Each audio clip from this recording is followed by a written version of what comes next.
How many people do you know, or have you yourself ever been to jail? Well, welcome to the club because Oklahoma has the highest incarceration rate in the entire world. Oklahoma being the highest incarceration rate in the entire world means we are doing something wrong. During this speech, I'm going to do two things. First, I'm going to propose new ways to still have criminals pay for the crime, but also saving the citizens of Oklahoma's tax dollars. Second, I'm going to prove how reducing our incarceration rate will help our communities, not hurt them, and try taking the stigma away from incarceration. So how can criminals do the crime without doing the time, but still get a lesson out of it and have to pay for it? My first question is, why? Why would Oklahoma be the highest incarceration rate in the entire world, where we are outranking other countries, we are outranking other states by hundreds and hundreds of thousands of people? So, I would like to give a theory. I think that the reason why we have so many people in our Oklahoma systems is because we have corrupt officials that take the money from the inmates, such as was proven with Governor Stitt last week. We saw on KOTV Channel 6 that they reported he had misused millions of dollars in funds, and he took it from children. So what makes you think that he or anybody else wouldn't take it from prisoners? According to Oklahoma's profile on prisonpolicy.org, Oklahoma has an incarceration rate of 993 per 100,000 people in population.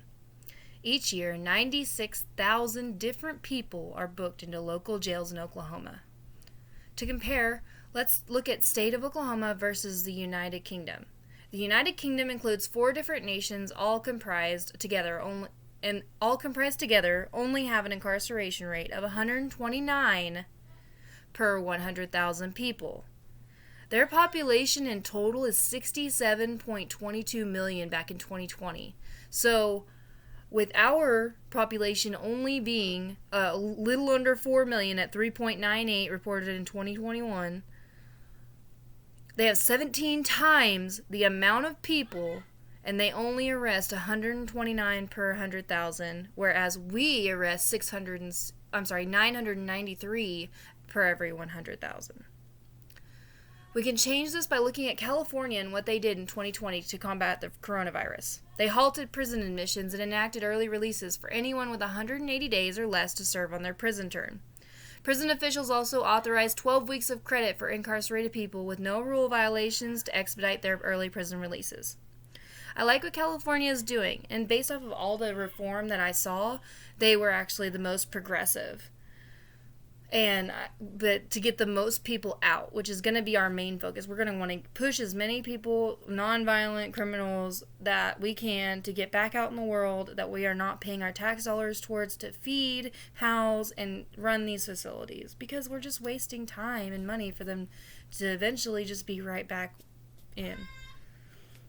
Now, although we cannot just halt prison sentences right now due to the court system just now catching up and with their old cases and through to sentencing, but their approach guarantees that we get as many people out as possible. But I want to go a bit further. I want to additionally create a group of people to review cases that can possibly be resentenced because they were over-sentenced, or possibly innocent people.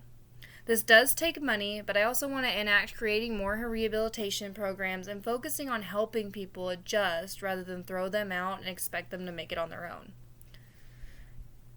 Did you know that Oklahoma also leads the world in incarcerating women? Let's take a look at that.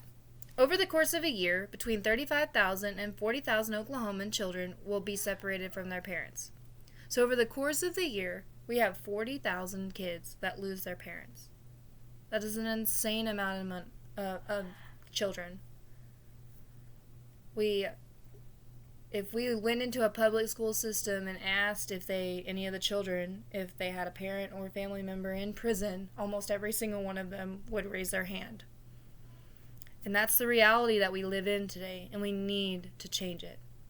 As we look at this article in the Tulsa World by Jenny Graham, that's titled, "Oklahoma Can Do Simple Things to Reduce Trauma for Children of Incarcerated Parents," Jenny Graham quoted the expert Susan Sharp with Susan Sharp, a national expert on female incarceration and a professor at Emeritus at the University of Oklahoma, says women are collateral damage in the war on drugs.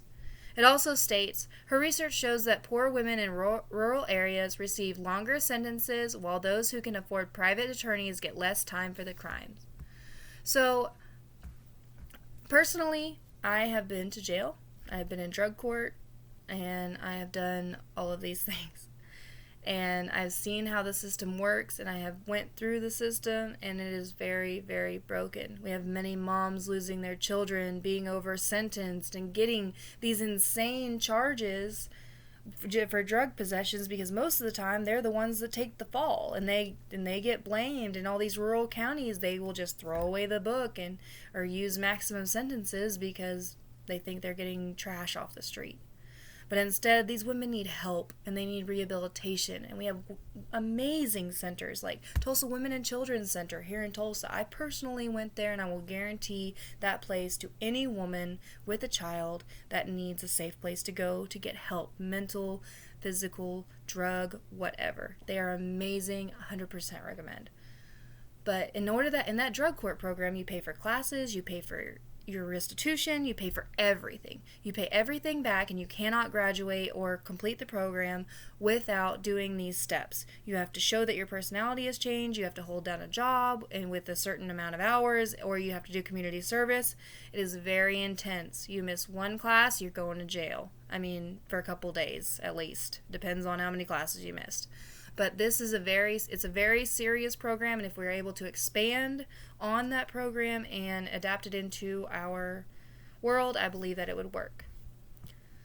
The policy I'm proposing Oklahoma take into effect is California's rules, such as they halted prison admissions and enacted early releases with 180 days.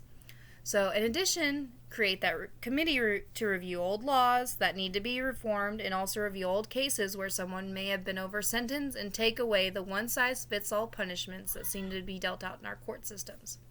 In order to make this happen, we would have to allocate funds, excuse me, we would have to allocate funds for more probation officers, social workers, and increased drug program and/or rehabilitation programs, and not only size. I would like to also increase monitoring of the drug program facilities to ensure that the court-ordered patients are actually getting the help they need and not just going through the motions to get released and start all over, because exactly what our system's doing right now. In conclusion, we found that Oklahoma being the highest in incarceration has a lot to do with the current opiate and methamphetamine epidemics. I hope you have seen that putting the focus on people and not money is how we can make a difference in Oklahoma every day. We can give kids their parents back, taxpayers a little less of their money being wasted on people who need help and not prison. Thank you. I apologize for my bird. I can't make him stop.